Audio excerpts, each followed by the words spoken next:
তুমি বাংলাদেশে কোন বয়ান তৈরি করতেছো? এই বয়ান তৈরি করার ক্ষমতার মতো তোমার প্রতিষ্ঠান আছে কিনা? তুমি গিয়ে ডেইলি স্টার, প্রথম আলোর ওখানে মারামারি ভাঙচুর করে ফেললা। এই মারামারি ভাঙচুরে তাদের বয়ান আরো শক্তিশালী হলো। এখন প্রতিদিন ওরা প্রোগ্রাম করতেছে এই এক ভাঙ্গা হারমোনিয়াম নিয়ে, আর তোমার ভাই মরে গেছে ওটা নিয়েও তুমি কিছু করতে পারতেছো না। এটাই ন্যারেটিভ। বেগম রোকেয়া নারী জাতিকে বাহিরে বের করেছে, বেপর্দায় চলতে সাহায্য করেছে, তাকে কেন নারী জাগরণের অগ্রদূত বলা হয়? এটাই তো ন্যারেটিভ, যেটা ওসমান হাদি বলতো যে আমি এমপি হইতে পারি আর না হইতে পারি, আমি ন্যারেটিভ তৈরি করতে চাই, বয়ান তৈরি করতে চাই, যে বয়ানে পরবর্তীতে অন্যরা রাজনীতি করবে। এই যে একটা বয়ান যে বেগম রোকেয়া নারী জাগরণের অগ্রদূত, এটা একটা বয়ান। এটা কারা তৈরি করেছে? এটা প্রথম আলো তৈরি করেছে, ডেইলি স্টার তৈরি করেছে। এটা একটা বয়ান। তাহলে তোমারও এরকম প্রতিষ্ঠান লাগবে যারা তোমার পক্ষে বয়ান তৈরি করবে, তোমার পক্ষে পলিটিক্যাল রাজনৈতিক বয়ান তৈরি করবে। যতক্ষণ তুমি বয়ান তৈরি করতে না পারবা, ন্যারেটিভ তৈরি করতে না পারবা, ততক্ষণ পলিটিক্স করতে পারবা না। যেমন ভারত চায় বাংলাদেশের রাজনৈতিক বয়ান হোক মুক্তিযোদ্ধা বনাম রাজাকার। এটা হচ্ছে ভারতের নির্ধারিত ফ্রেম, এটা হচ্ছে ভারতীয় বয়ান বাংলাদেশকে বিভক্ত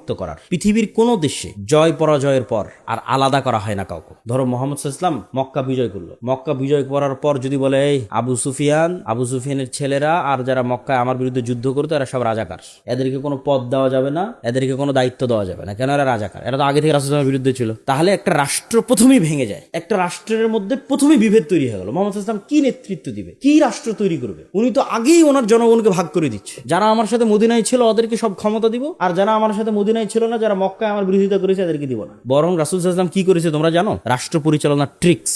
রাষ্ট্র গড়তে চাইলে এটা করাই লাগবে, কোনো রাস্তা নেই। রাসূল সাল্লাল্লাহু আলাইহি সাল্লাম মক্কা বিজয়ের পর হুনাইনের যুদ্ধে বিজয়ী হয়ে যত গনিমতের মাল ছিল আল্লাহর ওয়াস্তে সব গনিমতের মাল, 90% গনিমতের মাল, 80% গনিমতের মাল মক্কার নতুন মুসলিমদের দিয়ে দিয়েছে। মানে তোমাদের ভাষায় যদি বলি তাহলে রাজাকারদের দিয়ে দিয়েছে।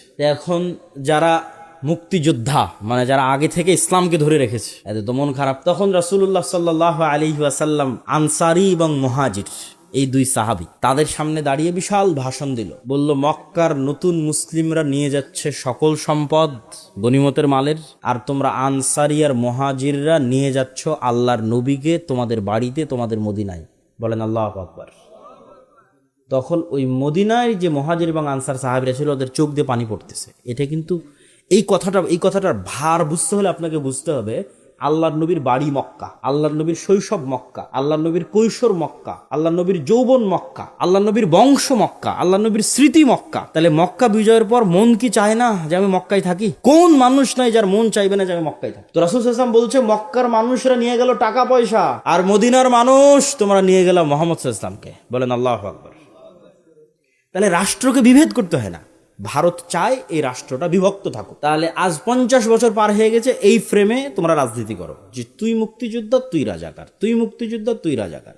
এই ফ্রেমে যতদিন রাজনীতি চলবে এই দেশ বিভক্ত থাকবে, দেশ উঠতে পারবে না, দাঁড়াতে পারবে না। আফগানিস্তানে যখন তালেবানরা দেশ বিজয় করলো, ওদের বিরুদ্ধে যত যোদ্ধা ছিল ওদের বিরুদ্ধে যুদ্ধ করেছে, সবকে বললো তোমরা যদি ক্ষমা চেয়ে মাপ চেয়ে আমাদের সাথে কাজ করো, তোমাদের সবাইকে নিজ নিজ পদে বহাল রাখা হবে। কে ব্যাংকের গভর্নর ছিল সে ব্যাংকের গভর্নর থাকবা, কে আর্মির জেনারেল ছিল সে আর্মির জেনারেল থাকবা, সবকে ক্ষমা, শুধু আমাদেরকে ক্ষমা চাইতে হবে এবং আমাদের নেতৃত্ব মানতে হবে।